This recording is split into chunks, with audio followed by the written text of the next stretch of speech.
If I was going with a bunch of young men and women on a bus and we drove by a beautiful mansion, it's just a gorgeous house on top of a hill, just an absolutely beautiful, stunning house. And the driveway into the house, there's a gorgeous car parked outside. And on the back of the house, there's this incredible backyard and a swimming pool and all of it. I mean, whatever you can imagine is there. It's like it's a piece of Jannah on earth. And you see the guy walking into his house. We're driving on this bus and we see this guy walking into his house. And I asked these young men and women, do you think that guy's successful? Do you think he's successful? Overwhelmingly, what is going to be the response? Yeah, that's pretty successful. And the guy, look at him. Look at what he's accomplished in life. That's a pretty successful person. Okay. When you take a picture of someone graduating from college, they're shaking hands with the president of the university, they're being handed their diploma, and somebody asks you, you think that's successful? What are people going to say? You know, it's going to be Muslims and non-Muslims. Everybody's going to say that that is a kind of what? Success. When somebody gets a job, is that a kind of success? Sure. We congratulate people when they get a job. When somebody buys a house, when somebody starts a business, when somebody gets a new car, when somebody gets married, when people accomplish things in life, then we celebrate them because these are different kinds of small and big successes. Isn't that true? So the bus keeps driving and we see a man, a homeless man, who's living in a cardboard box on the street. And he looks like he's wearing clothes from a couple of years. And you don't want to go close to him because of the smell. And I ask my students, do you think that guy's successful? What do they say? I say, he's not successful.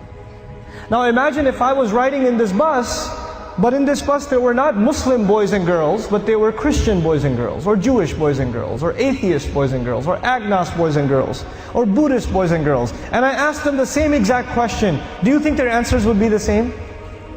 Yep, their answers would be the same. That's the problem. The problem is the way we think about success and the way we think about failure. For Muslims, it's supposed to be different. All human beings can see it a certain way, that's fine. They have the apparent view of success and failure. But us, Muslims, Allah has given us clearer glasses.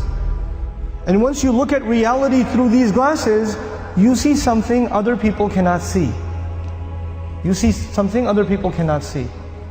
So when you put those glasses on, then you start thinking about the Book of Allah and you realize that one of the most beautiful, captivating, magnificent homes that was ever built was the castle of Fir'aun.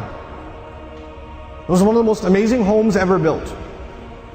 And if our bus was driving by the castle of Fir'aun and he was walking into his house and I asked my Muslim children, is that successful? Is that guy successful? What would their answer be? Fir'aun is not successful. He's one of the worst losers in all of human history. Isn't that the case? What was the second kind of person we ran into? There was one guy walking into a mansion. What was the other guy? He was a homeless guy. Okay.